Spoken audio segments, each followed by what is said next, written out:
La profesora, digo, tengo el honor de presentarla, una gran amiga y mejor investigadora.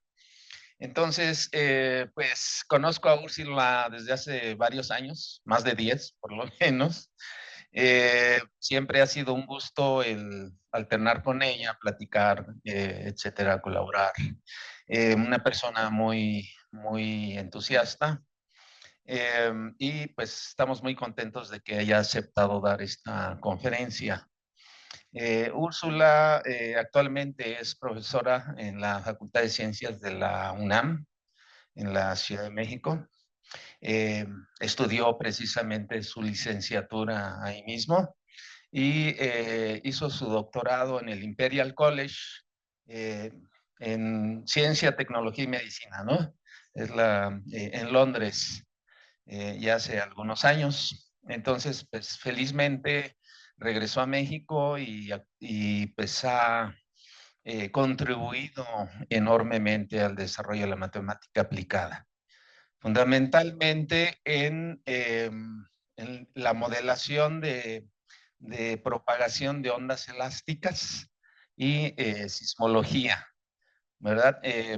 Tiene mucha experiencia, trabajó en el Instituto Mexicano del Petróleo algún tiempo, en donde ella empezó a plantear solución de problemas reales, como por ejemplo en pozos petroleros y algunos otros temas. También trabaja en redes neuronales, inteligencia artificial, cómputo científico y fundamentalmente física computacional, ¿verdad? Entonces, pues es un gusto tener a Úrsula. No solamente hace eso, también fue, por ejemplo, presidenta del capítulo SIAM México. El SIAM es la Sociedad de Matemáticas Aplicadas Industriales en Estados Unidos, pero es realmente mundial y tiene un capítulo aquí en México. Ella fue presidenta de esa sección, coordinadora de matemáticas en la Facultad de Ciencias, por ejemplo, eh, coordina un congreso, pues un evento académico, ¿verdad? Cada año que se llama el Congreso Metropolitano, ¿no? De modelación y métodos numéricos. Entonces, bueno, pues es un gusto. Ella tiene muchos logros. Sería muy largo enumerarlos aquí. Entonces, pues le damos la bienvenida y le agradecemos.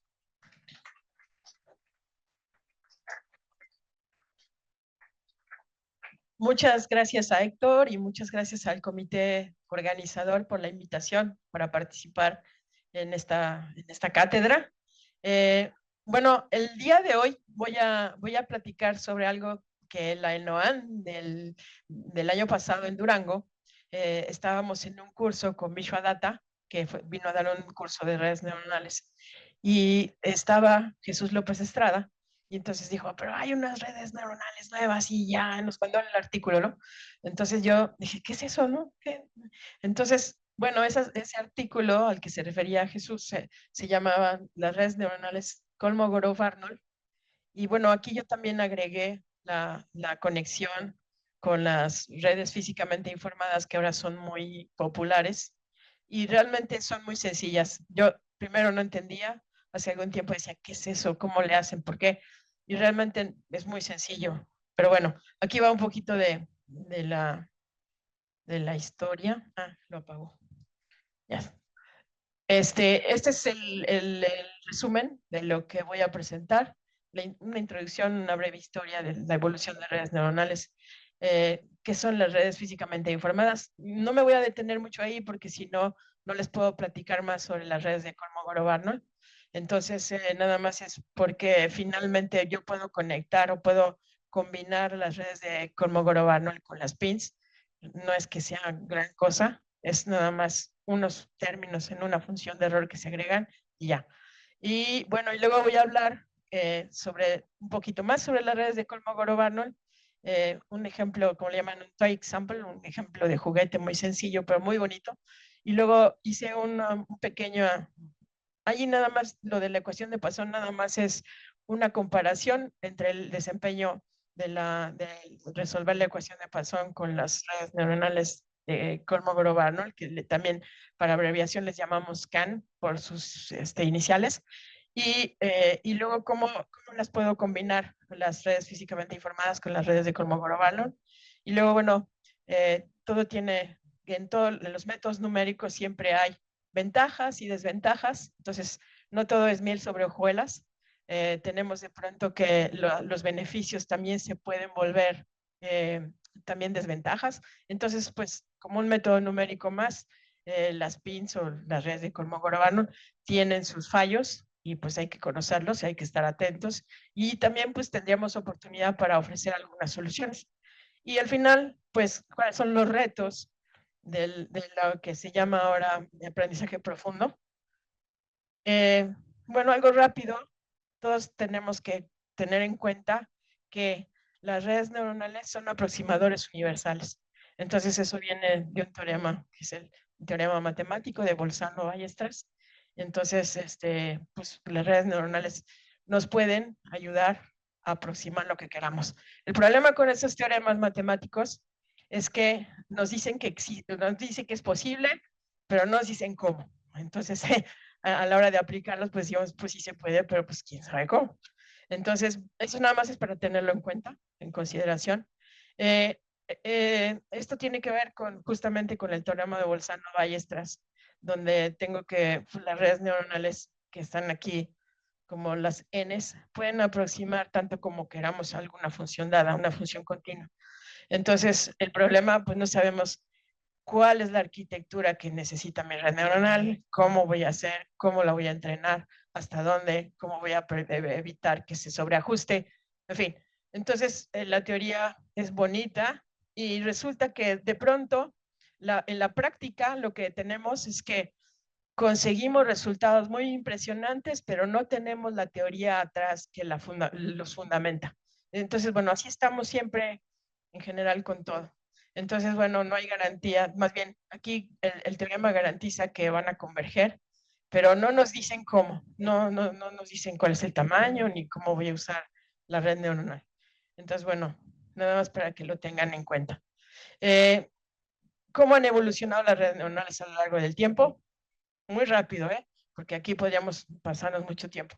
Los primeros modelos en los 50 que están inspirados en la biología y por eso se llaman redes neuronales, porque están inspirados en las neuronas biológicas, pero realmente las redes neuronales son como una caricatura de las redes biológicas. No es realmente que sean neuronas, sino son una caricatura. Y bueno, en esa época en el 69 está un famoso artículo que es muy importante de Minsky y Papert, que pues ellos dicen, tenemos los perceptrones multicapa. Primero empiezan con perceptrones que son nada más redes neuronales que no tienen capas escondidas y se dan cuenta que hay un problema que se llama el XOR. A lo mejor ustedes han oído hablar de él, pero tiene que ver con que si tenemos 4 puntos, hagan de cuenta que tienen un cuadrado, 0, 0, 0, 1, 1, 0 y 1, 1. Esos 4 puntos no hay una línea recta que pueda separar, por ejemplo, el 0, 0, el 1, 1 de los otros dos. Entonces ahí hay un problema, es muy conocido, se llama el XOR. Y entonces dijeron, bueno, con una capa en medio puedo resolver esa no linealidad y puedo separarlos. Entonces ese es un avance muy importante, los perceptores multicapa. Luego están las máquinas de vectores de soporte. Esas son unas redes neuronales que se usan para clasificar o para regresión. Y lo que tratan es de como generar hiperplanos.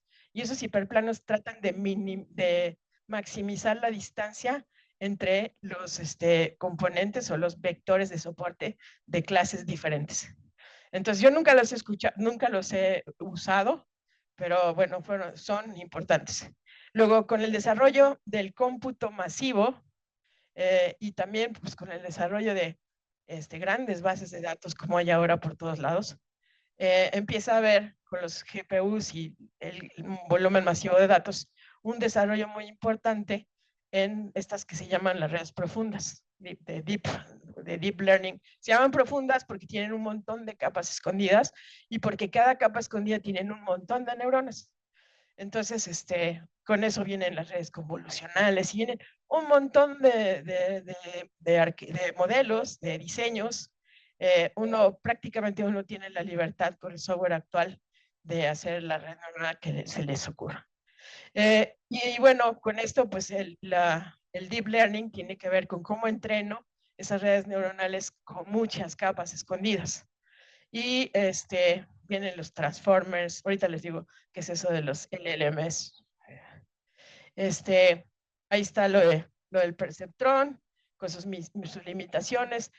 Retropropagación es un algoritmo fundamental para entrenar a las redes neuronales con capas, porque lo que hace es que considera una función de error, que esa es la médula, considera una función de error que tiene que ver con la salida que quiero y la salida que me produce mi red neuronal. La salida que produce mi red neuronal tiene que ver con los pesos que están conectados con las neuronas, y entonces, pues esa función de error va a depender de sus pesos. Si yo calculo su derivada, su gradiente, y veo cómo minimizar esa función de error, pues modificando los pesos puedo minimizar la función de error, y entonces ese es esencialmente el funcionamiento del entrenamiento de retropropagación. Entonces Rumelhart en 86 lo propuso y es pues muy conocido. Aquí otra vez aparecen las redes de Support Vector Machines. Viene esto de Babnik y hay otro nombre ahorita, no me acuerdo de BC, se llama la dimensión BC, que es un concepto teórico muy importante. Bueno, ahorita les platico. Por otro lado, en el presente, digamos que de 2000 para acá, empieza el AlexNet, por ejemplo, que es un clasificador de imágenes, se entrena con GPUs. Luego, estas redes adversariales son muy interesantes, nunca las he usado, pero tienen dos componentes, un generador y un discriminador. El generador dice, bueno, yo voy a tratar de hacer ejemplos que parezcan correctos, pero que tengan algún fallo, que no sean correctos. Y el discriminador va a decir, pues tú me dices, tú me das un ejemplo y a mí no me vas a hacer tonto, yo voy a ver que me estás mintiendo. Entonces compiten el generador y el discriminador, por eso se llaman redes adversariales. Nunca las he usado, pero son muy conocidas y famosas. Luego vienen en el 2017 estos transformers, que son para problemas de aprendizaje supervisado, sobre todo con procesamiento del lenguaje natural. Google los usa mucho. El inventor de estos métodos, creo que tiene como un algoritmo, dice que eso hay que como que tatuárselo, ¿no? Entonces seguramente si ven a un hombre con un tatuaje de un transforme es el inventor de eso. Luego vienen en el 20 los modelos de lenguaje de gran tamaño, como el GPT-3, GPT, como el famoso ChatGPT. Y pues la tendencia actual pues son los modelos multimodales, que están, hay texto, hay imagen. Recuerden que además también está el desarrollo de redes convolucionales. En realidad las redes convolucionales son una especie como de redes multicapa, que si fueran multicapa por ser imágenes, tendríamos millones de pesos que ajustar. Entonces, para evitarnos esos millones de pesos, se diseña un filtro que se llama un filtro convolucional de pesos muy pequeñitos. Bueno, puede ser de 9 por 9, de 3 por 3 o de 4 por 4. Entonces, son pocos pesos que van pues aprendiendo o identificando la imagen, y como se considera que en una imagen, digamos, el píxel que está aquí en esta esquina no tiene que ver nada con el que está hasta allá, entonces pues, la convolución se hace con los vecinos, y eso ahorra una gran cantidad de pesos, y entonces por eso son muy, muy, muy populares, sobre todo para cuestiones de imágenes. Ahora, bueno, pues también tenemos algunos detalles que son claves para el desarrollo de los perceptrones, la optimización convexa, la teoría de generalización. Esta teoría de generalización, bueno, también tiene que ver con, por ejemplo, cómo yo puedo, antes de entrenar, saber cuáles van a ser mis resultados. Entonces es algo que también se tiene que explorar. La expresividad de kernels, el aprendizaje profundo, pues tenemos los perceptrones multicapa o las famosas redes profundas, y no tenemos teoría suficiente para todo eso. Entonces ahí estamos un poco en pañales. Entonces tenemos avances empíricos y decimos, pues probé esto y funcionó, pero no tenemos una base teórica sólida.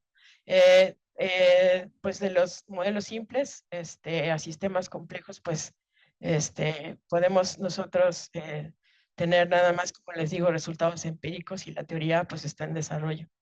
En el deep learning, pues el deep learning lo puedo como ver en varias capas, los multiperceptores, los multicapa, los ML son multilayer perceptrons, las redes convolucionales como las que les estaba yo hablando ahora, las redes recurrentes que tienen que ver con estas redes que, por ejemplo, estudian series de tiempo, pues tienen una cierta memoria. En las arquitecturas modernas, como les estaba hablando, las redes competitivas, adversariales, los transformers, los operadores. Esto es muy importante. Hoy iba yo a hablar un poco sobre los operadores neuronales. Decidí no hacerlo porque si de por sí la plática es larga, si metía los operadores neuronales me iba a tardar otra hora más. Entonces, pero son muy importantes y son, digamos, como que algo que se puede complementar con las redes físicamente informadas. Y también por ahí empiezan las redes de Kolmogorov. Bueno, ¿qué son las redes de Kolmogorov? Más bien, ¿qué son las redes físicamente informadas? Rápidamente, pues son redes que van a integrar la física. Si yo conozco la ecuación que quiero resolver, voy a integrar la física, porque como conozco la ecuación que quiero resolver, pues entonces conozco sus condiciones iniciales. En general son para ecuaciones diferenciales, entonces conozco sus condiciones iniciales, sus condiciones de frontera y la ecuación misma. Entonces, si ustedes no conocen el fenómeno atrás, es decir, si yo no quiero resolver la ecuación de onda o la ecuación de calor o la ecuación que ustedes quieran resolver, si no la conocen, nada más tienen datos, aquí no pueden entrar las redes físicamente informadas. Eso solamente cuando yo conozco algo de la física. Entonces voy a hacer un poco de trampa, voy a meterle a la red neuronal, no nada más los datos para entrenar su puro dato, le voy a meter también en la función de error unos términos de penalización para que cumplan y satisfagan la ecuación diferencial que quiero resolver, las condiciones iniciales, las condiciones de frontera, y voy a hacer pues el entrenamiento para que entonces esas redes aprendan todo eso. El resultado es muy bonito porque incluso, bueno, más bien, si ustedes intentan, el año pasado yo presenté un ejemplo muy sencillo donde podía aprender una ecuación diferencial de una dimensión, era una cosa muy sencilla, y podíamos tener un aprendizaje que se aceleraba si yo metía los términos de error. Si no los metía, no convergía, o a lo mejor hubiera convergido, pero iba a tardar mucho. Entonces, por eso es que son muy importantes. Entonces, aquí están los datos más la penalización de la física que ya conozco. Esa va a ser la función de error ahora para las físicamente informadas. Y lo físicamente informado tiene que ver nada más, pues de que le estoy metiendo esto. Le estoy metiendo esto con un cierto parámetro lambda. Es qué tanto peso le voy a dar a esos términos de la física. A lo mejor le voy a dar mucho peso, a lo mejor le voy a dar poco, ya ahí dependerá de mí, ¿no? Las características, pues necesito menos datos para entrenar, tienen la física integrada y también, bueno, pueden hacer, bueno, la diferenciación tiene que ver con, ocupan un diferenciador automático que viene de PyTorch o viene de TensorFlow, que son el software o los programas que se usan para implementar esto. Entonces, pues, se usan para dinámica de fluidos, para problemas de geofísica, para biomedicina, en fin, diseño de materiales. Entonces, aquí está una, una figura que las ilustra. Entonces, yo tengo mis parámetros, que son mis parámetros físicos, X y X y T, por ejemplo, para una ecuación diferencial. Y lo que quiero es encontrar una aproximación a la solución de mi ecuación diferencial. Y voy a meter este término, donde este término de error no nada más es los datos que tengo y los datos que produce la red, sino también voy a meter la ecuación. Voy a decir, este es un parámetro, perdón, un término de error y las condiciones iniciales y de frontera. Y entonces, si yo voy a minimizar todo esto, normalmente en una red que no fuera físicamente informada, solamente minimizo el primer término. Pero la física informada, pues ahí está. Ahora, bueno, luego vamos a ver que en el pecado llevan la penitencia. Pero bueno, las redes de Kolmogorov-Arnold, ¿qué son?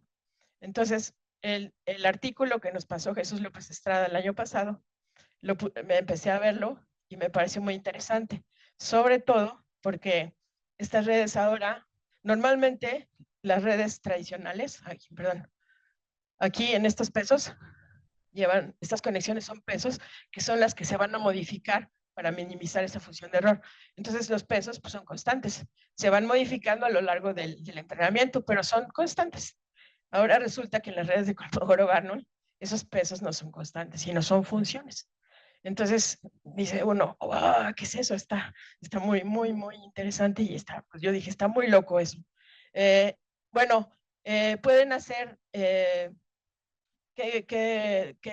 ¿cuáles son las características? Bueno, pues también pueden modelar fenómenos físicos, porque yo le puedo introducir a la función de error de esas redes, pues la física como las redes físicamente informadas, le puedo meter términos de error que tengan que ver con la física para que satisfagan las ecuaciones. Son buenas también para problemas de diseño de materiales, de aerodinámica, en ciencias biológicas. Tienen las redes tradicionales, las multicapa, pues no puedo ver, de pronto son cajas negras porque no sé lo que pasa dentro, aunque sepa yo y conozca los pesos, no sé exactamente cómo interpretarlas. En cambio aquí voy a tener funciones, van a ver ahorita el teorema de Kolmogorov-Arnold, voy a tener funciones claramente identificadas que van a ser, ya no van a ser cajas negras, y además la ventaja de estas redes es que son muy precisas en comparación con las de multicapa. El problema que tienen de pronto también es que son más costosas. Entonces, bueno, su fortaleza, pues eso es la interpretabilidad matemática. Entonces voy a poder conocer las funciones que resultan. Van a tener una estructura conocida. Aquí están también, les iba yo originalmente a hablar de operadores neuronales, y los operadores neuronales son, digamos que unos primos de los pins.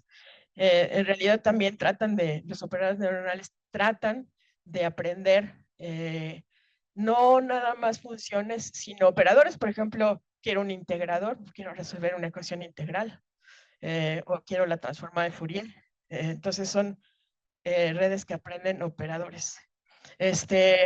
Y bueno, también están compitiendo con los pins de manera importante para ciertos problemas, son muy buenos. Yo les iba a hablar de un ejemplo, pero además tampoco me salió muy bonito y iba a tardar más en entrenarlo.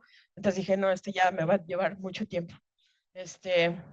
Entonces, bueno, acá lo que tengo es que tengo los multilayer perceptrons y luego los Kolmogorov-Arnold, que se llaman CANs.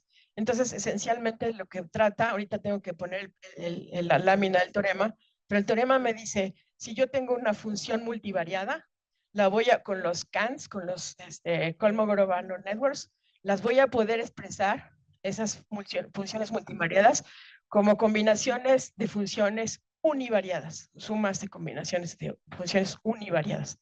Entonces eso está impresionante.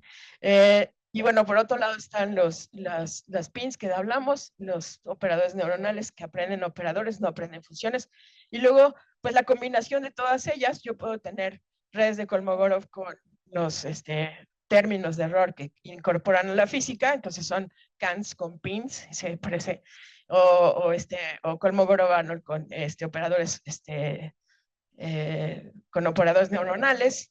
DeepONet es una red que aprende operadores, muy famosa. Entonces, bueno, esa es la tendencia. Y luego está todo este asunto de las técnicas de cuantización aplicadas a los operadores neuronales. Entonces, con la cuantización se reduce mucho el tiempo. Son, digamos, que algunas de las tendencias actuales. Luego, bueno, tenemos que hay algunas limitaciones de los perceptrones con capas. No puedo representar funciones que sean muy complicadas. Bueno, algunas sí, o si las puedo representar me van a costar mucho trabajo, mucho tiempo de entrenamiento, muchos datos, como unas arquitecturas muy profundas, entonces eso requiere mucho tiempo de entrenamiento. Y bueno, tienen mucha sensibilidad a los hiperparámetros.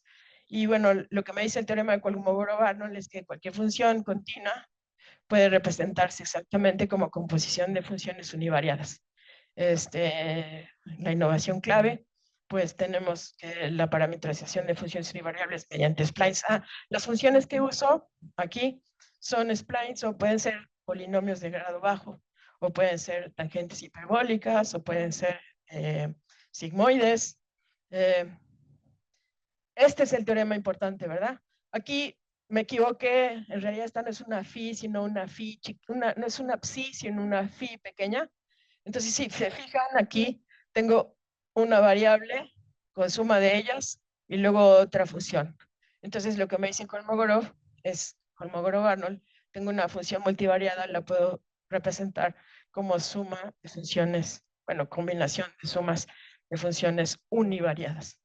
Y entonces, bueno, aquí se ve una figura de cómo entran las entradas y se combinan. En general, estas redes no necesitan ser tan profundas. Pueden llegar a serlo, pero no sé, 2 capas, no tantas capas como cuando meten 100 capas en medio. No es necesario tanto. Y bueno, como les digo, aquí se pueden meter más capas y para algunos casos puede servir, en general quizá no se necesiten tantas, pero lo que me va a ayudar esto es que ya no van a ser unas cajas negras como las redes multicapa, sino que voy a tener al final funciones que me van a decir, pues esta función depende de tu variable X, esta de tu variable Y, o son varias funciones a lo mejor que dependen de X y Y, pero son todas univariadas. Y luego, ay, perdón, no me fui más para allá. ¿Cuáles son las diferencias entre unas y otras? Bueno, pues las neuronas en las perceptrones multicapa tienen activaciones físicas, por ejemplo, tienen ReLU o tangente hiperbólica o sigmoidal, mientras que en las redes de Kolmogorov nada más tienen, bueno, solo tienen funciones, no son los pesos, no son constantes, son funciones. Entonces yo cuando estaba leyendo eso dije, bueno, ¿y dónde están las activaciones normales de las capas de las redes neuronales tradicionales? ¿Cuáles son las activaciones? Pues resulta que las activaciones están incluidas en cierta forma en estas funciones adaptables. Entonces ya aquí ya mis activaciones ya no son tangente hiperbólica o ReLU o sigmoidales, sino que ya pueden ser otras cosas. Pues en general, les digo, se usan como splines o de grado 3 o funciones de base radial o polinomios u otras cosas. Entonces, bueno, la profundidad, pues aquí necesito muchas capas ocultas en las perceptores multicapa. Acá no necesito tantas. Y además acá voy a tener, en las CAN, voy a tener un grafo que me va a indicar de cuál es la función para cada salida, digámoslo así, ¿no? Entonces, es como una especie, yo digo que es como algo que desarma, tengo la función toda revuelta, y entonces esta me lo dice, este ingrediente viene de acá, este viene de acá, como que tengo ya el pastel hecho y la red como dice, bueno, aquí está la harina, aquí está el azúcar, aquí está la mantequilla, aquí está la leche, está todo, ¿no? Entonces, me lo desarma, yo así lo entiendo. Es una especie de, y además es muy bonito porque matemáticamente puedo saber exactamente cuáles son esas funciones que está resultando. Aquí nada más hay unos ejemplos de las funciones, de estas funciones que van a ser ahora, van a servir de pesos, porque además estas funciones así inician, pero se van ajustando a lo largo del entrenamiento. Entonces, bueno, pues aquí están, yo lo que ya les dije, ¿no? Tengo muchas, las fijas, y acá tengo, además acá pues tengo una composición en las redes multicapa, tengo una entrada y luego tengo pesos. Entonces la entrada la multiplico por una matriz de pesos. Eso me da un resultado que lo paso por una función, que es la función de activación, que puede ser esta sigmoides, tangencial, tangente hiperbólica, la otra es la ReLU. Entonces estoy combinando partes lineales, no lineales, partes lineales, no lineales, y así voy haciendo una composición de eso según el número de capas que tenga. En las CAN, no. En las CAN digo, bueno, voy a hacer simplemente composiciones de funciones que no son lineales o no necesariamente son lineales. Aquí hay otra figura, perdón de pronto porque es como un poco repetitivo, pero era mi manera como de tratar de entender, porque yo no entendía, entonces estaba volviendo a ver algún esquema diferente. Acá los pesos, si se fijan, acá los pesos son constantes, en cambio aquí los pesos son funciones. Y la gráfica que me gusta mucho, bueno, aquí están las CAN. Entonces, si se fijan, las FIS son composiciones de funciones que no son lineales. Y además ahí están adentro las FIS chiquitas. Mientras que en las multicapa tengo la entrada, los pesos, luego una función no lineal, que puede ser sigmoide o lo que quieran, la función de activación, pesos, función de activación, pesos. Entonces están intercalando transformaciones lineales con los pesos y luego no lineales con las funciones de activación.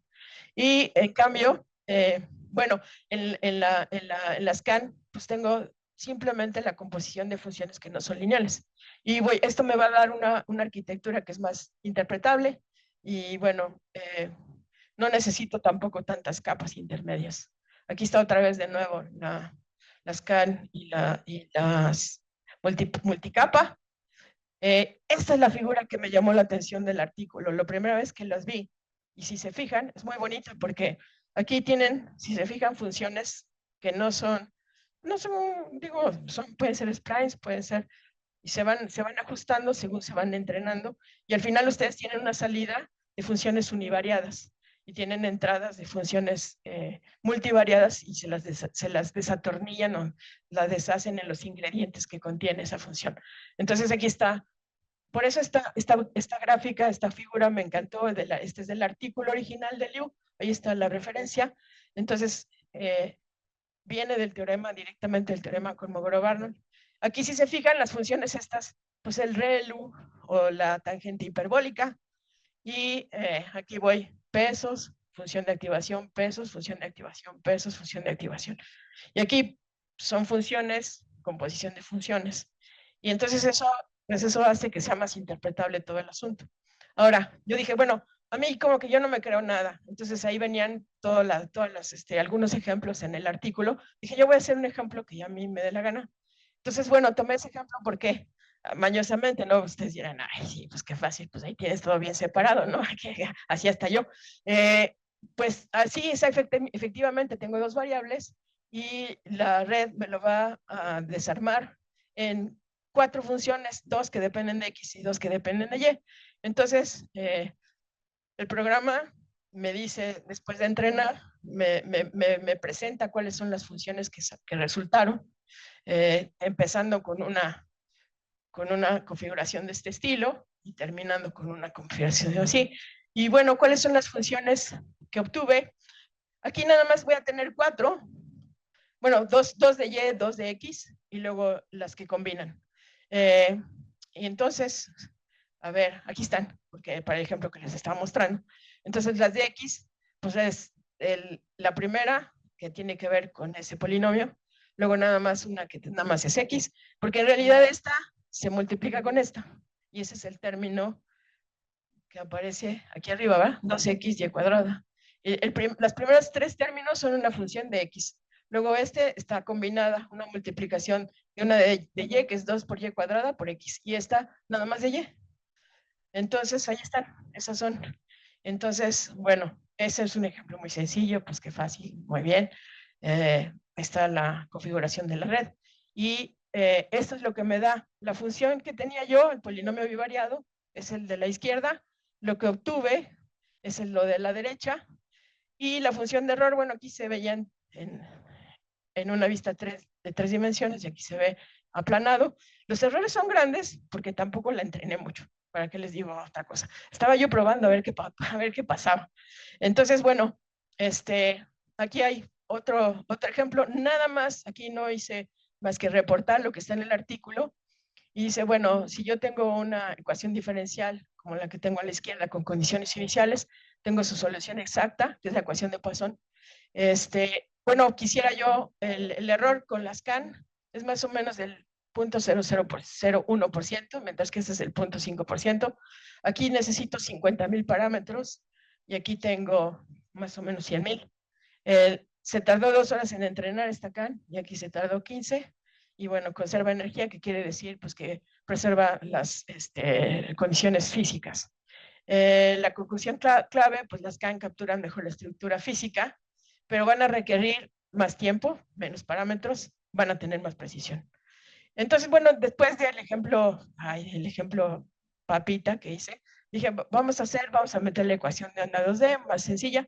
Entonces aquí ya estoy combinando, voy a combinar las CAN con las PIN. ¿Por qué las PIN? Porque le voy a meter una función de error que tiene que ver con la parte física, ¿verdad? Que satisfaga la ecuación diferencial y que satisfaga las condiciones de frontera e iniciales. Entonces, por eso viene la PIN. En realidad no hay otra cosa, las llamo PIN porque estoy introduciendo esos dos términos de error. Entonces, bueno, voy a tener mis entradas, mis funciones, digamos que van a depender. En este caso, voy a tener funciones que dependen de X, de Y y de T. Pero bueno, lo que yo quiero es la solución de la ecuación diferencial. Entonces, bueno, entrené y tengo la solución exacta y voy a tener funciones que dependen de las tres variables que están involucradas en la ecuación diferencial. Voy a meter este término de error que es para que satisfaga la ecuación diferencial y voy a meter otro término que va a ser para que satisfaga las condiciones iniciales. Cuando hago la CAN solita, no necesariamente estoy satisfaciendo la ecuación diferencial, no me va a costar mucho trabajo satisfacerla. Va a estar limitada para generalizar fuera de los datos de entrenamiento, mientras que cuando combino las PIN, o sea, es decir, le meto el término de error, los términos de error que tienen que ver con la ecuación diferencial, voy a tener soluciones que van a tener menos parámetros que los multicapa, voy a poder acelerar un poco el entrenamiento con las condiciones de la física, pero además van a satisfacer la ecuación diferencial y además voy a tener una cierta flexibilidad en el sentido de que voy a saber exactamente las funciones que me van a resultar que dependen de X, de Y y de T. Y bueno, pues las tradicionales, las multicapa tradicionales, pues son menos eficientes, tienen más parámetro, tienen más dificultad para capturar relaciones no lineales. Aquí hay unos errores. Cuando tengo los multicapa con los PIN, tengo 10,000 parámetros, un error de 1.2 por 10 a la menos 5. Con las CAN solita, solamente los datos, sin agregar la física, tengo un error más o menos de 10 a la menos 4, solamente tengo 500 parámetros y cuando tengo las PIN con las CAN, el error mejora y nada más tengo 120 parámetros. Entonces, bueno, pues combinando ambas, tengo mejor precisión y reduzco los parámetros y además tengo una interpretabilidad matemática. Para el ejemplo de esa ecuación, la puse a entrenar. Entonces puse cuál es el error total en azul, la ecuación diferencial, el error en la ecuación diferencial solita. O sea, fui desglosando término por término los términos de error y viendo cómo iban bajando. Entonces, bueno, ahí el error total, si se fijan, tampoco llegó muy lejos, pero tampoco hice mucho para hacer que llegara más, nada más estaba probando. Pero cada 2000 épocas voy decreciendo la tasa de aprendizaje y entonces por eso se ven esos picos. Pero en general tiene una tendencia decreciente, entonces pues es algo bueno. Eso es lo que me da. Bueno, los que saben cómo resulta, no puse aquí, se me olvidó poner la solución de referencia, pero está buena la solución. Entonces, bueno, pues ahí tenemos algunas de las funciones FIS, o sea, las funciones que usan en las capas intermedias, tangentes hiperbólicas, splines, polinomios, funciones radiales. Tienen ventajas y desventajas. Unas son más suaves, otras son menos suaves, más sensibles a ciertos parámetros. En fin. Ahora, ¿qué pasa con los fallos de las redes físicamente informadas? Entonces, como les digo, en el pecado llevan la penitencia. A la hora, el problema de integrar en la función de error los términos de la física me va a traer problemas porque la función de error se va a hacer mucho más complicada y entonces los métodos de optimización que intentan llegar a los mínimos más profundos no necesariamente va a ser tan sencillo que lleguen porque tengo una función muy complicada. Entonces, bueno, por un lado estoy mejorando en algunos casos ecuaciones sencillas, meter la física, las condiciones iniciales, va a mejorar la convergencia, va a mejorar el desempeño de la red, pero en otros casos no necesariamente. Entonces, hay un artículo, ahorita les digo el nombre del artículo, los autores, que presentan esta ecuación y otras ecuaciones, otros casos. Esta es una ecuación de convección unidimensional donde tengo ahí ese parámetro beta, que es el que me va a dar ciertos problemas. Tengo las condiciones iniciales, las condiciones de frontera, tengo unas condiciones periódicas, el coeficiente de convección, que es el que les digo que va a dar ciertos problemas, y bueno, tengo una función exacta para esa ecuación. Aquí está el error total. Entonces, si ustedes nada más hicieran una red convencional, pues nada más tendrían este término. Como le estoy agregando la física, le estoy agregando todo esto, donde esa LB tiene que ver con las condiciones periódicas. También debo de agregar las condiciones iniciales, pero este término de aquí, pues es para forzar a la red a que satisfaga la ecuación diferencial. Y bueno, entonces la red me va a dar una aproximación a la solución de la ecuación diferencial. Pero, oh sorpresa, que fíjense, aquí esta es la solución exacta que presentan los autores y eso es lo que obtienen para una beta 30. Entonces, si se fijan, nada más como al principio hay algo y lo demás, nada. Entonces, ¿qué está pasando? Entonces se preguntaron, bueno, ¿qué pasa? Y resulta que para betas muy grandes, mayores que 10, no puede aprender y se queda ahí. ¿Por qué? Bueno, pues por lo que les digo, resulta que el problema viene de las funciones de error que estoy metiendo, los términos, estos términos que estoy metiendo aquí me van a dar unas funciones muy complicadas y van a ver que pues ya no va a ser tan fácil que la red converja tan rápido. Entonces, hacen un análisis del Hessiano y ven cómo se ve. Y eso es como se ve. Entonces, fíjense, tienen una beta 1, pues más o menos suave, no, más o menos suave, empieza aquí a complicarse. Conforme la beta va creciendo, si se fijan aquí ya tienen muchos picos por todos lados. Y acá más picos por otros lados. Entonces, pues claro, la red neuronal aquí ya dice, pues perdón, pero yo no puedo llegar a más, no me le pidas peras al olmo. Entonces, ellos proponen para este caso, algo que dicen, bueno, ¿por qué no hacemos primero, entrenamos con valores bajitos de beta, ya que aprenda esta parte, ponemos como condiciones iniciales lo que pasó aquí y arrancamos otro pedacito y así nos vamos. Y entonces eso es lo que hacen, dicen, bueno, eso le llaman aprendizaje secuencial o sequence to sequence learning, ahí está, CQ. Entonces dice, bueno, un pedacito, aprendo este pedacito, y luego ya con esta solución como condición inicial, pues agarra otro pedacito y así me voy. Y resulta que con eso sí logran, ya no lo puse, pero sí logran que se parezca la solución a esta que está aquí. En el artículo lo pueden consultar. El artículo, no lo puse, déjenme ver. Sí, aquí está. Aquí está. Es que el autor, el Golam, el segundo autor, me acuerdo su nombre, pero el primero, Krishnapiyan, o sea, no me acuerdo, pues está muy complicado el nombre del autor. Pero ahí está escrito. Hay otros casos para otras ecuaciones donde pasa lo mismo y proponen esas soluciones. Entonces, bueno, pues tenemos grandes retos en el aprendizaje profundo. Por un lado, tenemos que con la optimización, pues cómo se pueden encontrar buenas soluciones en espacios convexos. Tenemos este asunto de la sobreparametrización. Entonces, ¿por qué funcionan redes con ciertos parámetros? Es decir, tengo más pesos que datos que funcionan. ¿Cómo? ¿Por qué? No se sabe. No hay una teoría que lo fundamente. ¿Por qué predicen bien normalmente cuando uno entra en una red, aparta una porción de los datos para probar, de prueba? Y entonces, ¿por qué funcionan bien? Predicen bien también en los datos de prueba. A veces sí, a veces no. ¿Por qué? ¿Cuántas capas necesito? ¿Qué tanto cuesta? Hablando en general de deep learning, no estoy hablando de las redes Kolmogorov, hablando en general de deep learning, ¿cuántas capas necesito más en medio? ¿Cuántas neuronas en cada capa? Le meto miles, habrá métodos más sencillos.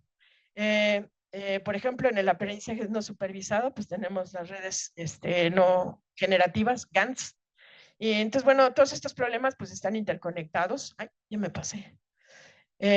Tenemos que el método de gradiente estocástico pues es una solución que se ocupa mucho, pero a veces resulta que el gradiente estocástico escoge mínimos que son como más planitos, no necesariamente los mínimos más profundos, sino los mínimos medio planitos.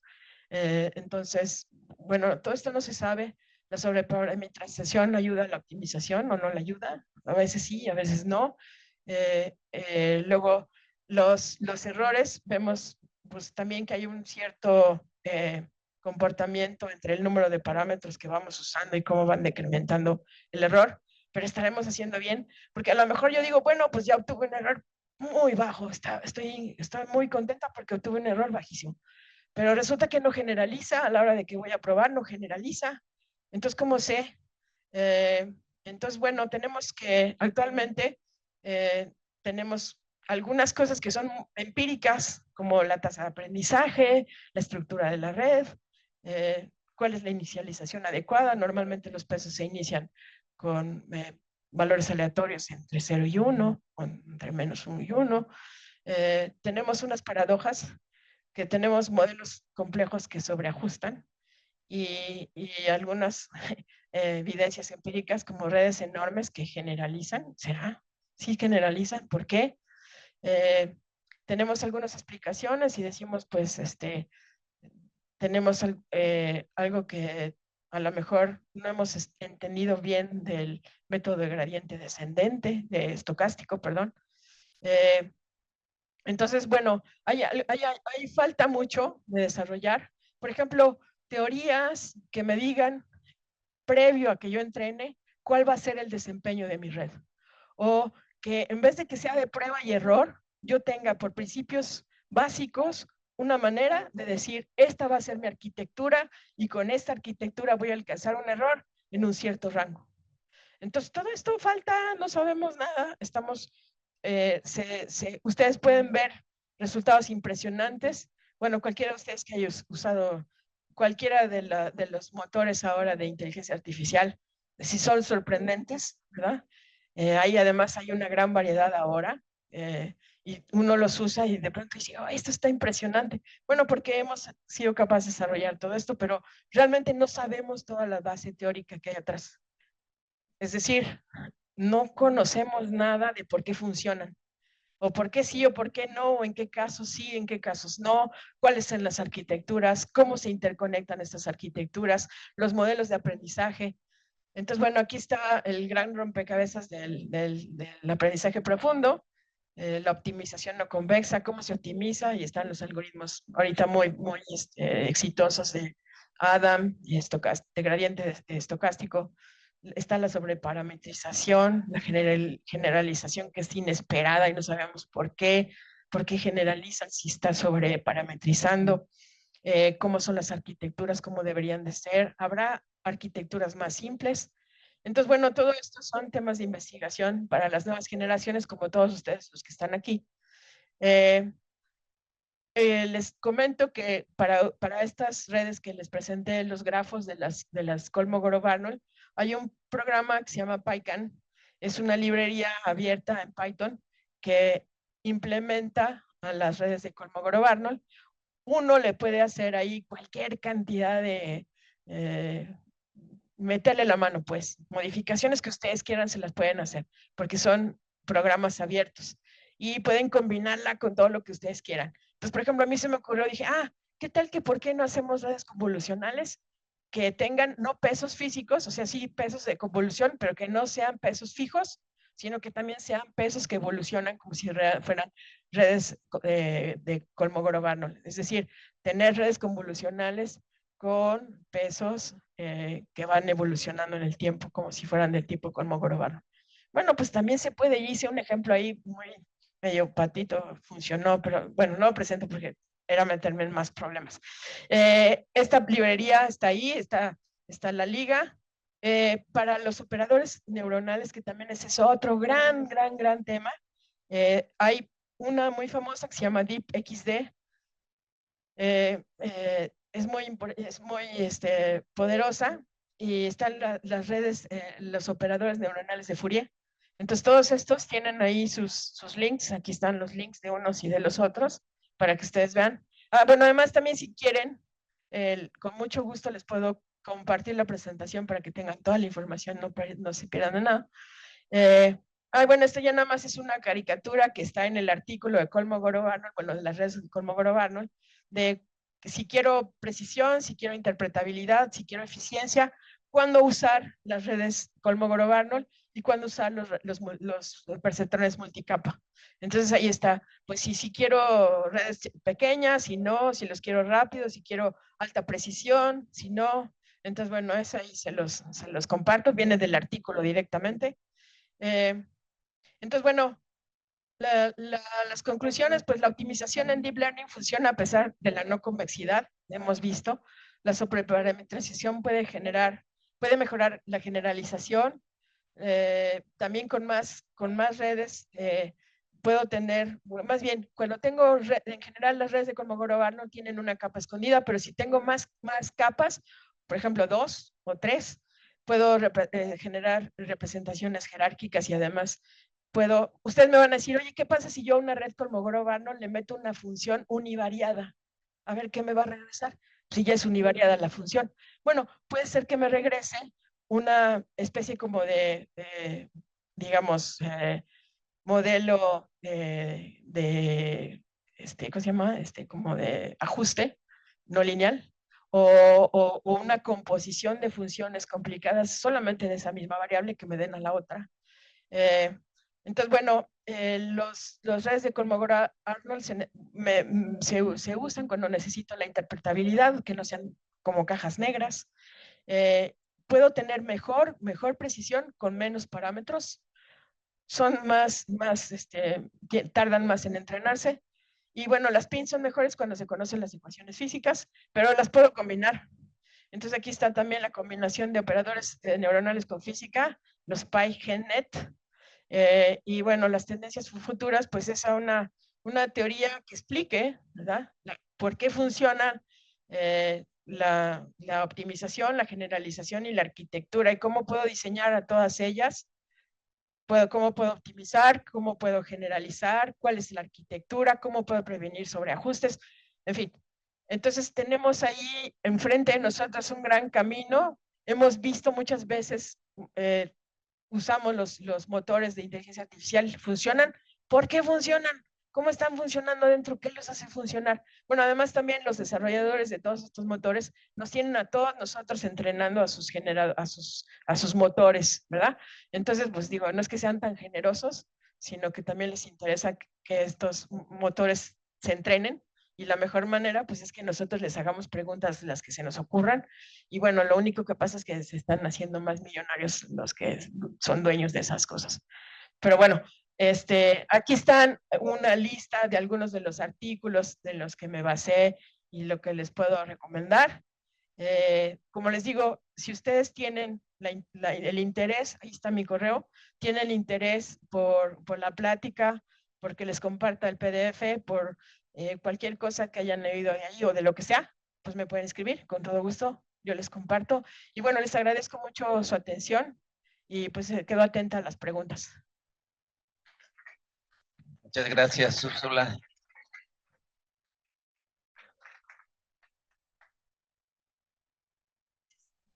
Sí, bueno, estamos listos para preguntas. Tenemos algo de tiempo. Anímense. Acá hay un... ¿Sí puedo preguntar? Buenos días. A mí me sonó un poco a problemas de regresión, lo de minimizar errores. Y en problemas de regresión me encontraba problemas mal condicionados que eran causados por lo que se llama multicolinealidad. La pregunta es si hay algo que cause problemas mal condicionados en ese tema. La verdad, no sé, no lo sé. No tengo idea, pero está bien la pregunta, gracias. ¿Alguna otra pregunta? Jesús. Acá está, bueno, Miguel Ángel y luego por acá. Está bien, está bien.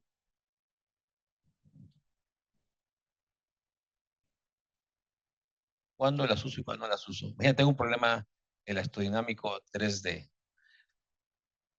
¿Sigo con método clásico o hay algún caso en el que digo, podido usar redes neuronales? 3D, sí hay casos. He visto algunos artículos. Hay un gran debate en cuanto a que, pues dice la teoría clásica, oye, pues yo tengo métodos espectrales y métodos de elemento finito y métodos que funcionan muy bien. ¿Para qué voy a meter en eso? Entonces la respuesta es, si tú necesitas rapidez, te vas a llevar un buen rato en entrenarlas, pero luego las soluciones van a ser de volada. Entonces, por ejemplo, no sé, quieres hacer una tomografía médica, por decirte algo, ¿no? En 3D. Entonces estás haciendo una propagación de ondas, etcétera, en 3 dimensiones. Y bueno, si tú quieres darle al paciente una respuesta rápida, pues tienes tu red entrenada y te puede decir algo rápido. Si no, la tienes que meter a tu simulador de elemento finito y hacer toda la corrida, no sé cuánto. A lo mejor te va a dar una mejor respuesta, pero se va a tardar más rápido, más tiempo. Entonces, bueno, yo digo, ¿cuándo quieres usarla? Pues si necesitas rapidez, un elemento muy importante. Para algunas aplicaciones se necesita la rapidez, para otras no. Yo digo, yo me quedo con la precisión aunque se tarde y me quedo con los métodos clásicos. Entonces yo te diría, depende qué es lo que tú quieres.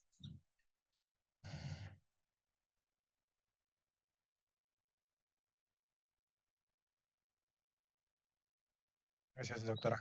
En el caso de las pins, cuando agregaba el término para incorporar las condiciones físicas de la ecuación, siempre me percaté que siempre ponen el residual de la ecuación. ¿Siempre es así o dependiendo de la ecuación vas a poner ese error? En general, lo que pone, o sea, una red normal, solamente los datos que yo quiero que tengo, por ejemplo, cuando son supervisadas, obviamente, pues tengo las entradas y las salidas. Entonces, la diferencia entre lo que produce la red y lo que produce la red, la solución que yo quiero y lo que produce la red es el error. Pero cuando uso las informadas, sí, siempre pongo la ecuación diferencial, las condiciones iniciales, las condiciones de frontera. Sí, sí se ponen, sí. ¿Alguna otra pregunta? Jesús.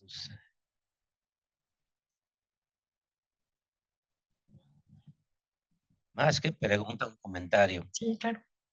Creo que es una de las cosas que me gustó del artículo del teorema con Arnold. De hecho, si usted se mete en averiguar el teorema con Arnold, tiene relación importante en matemáticas básicas, ¿sí? Y está relacionado con uno de los problemas de Hilbert.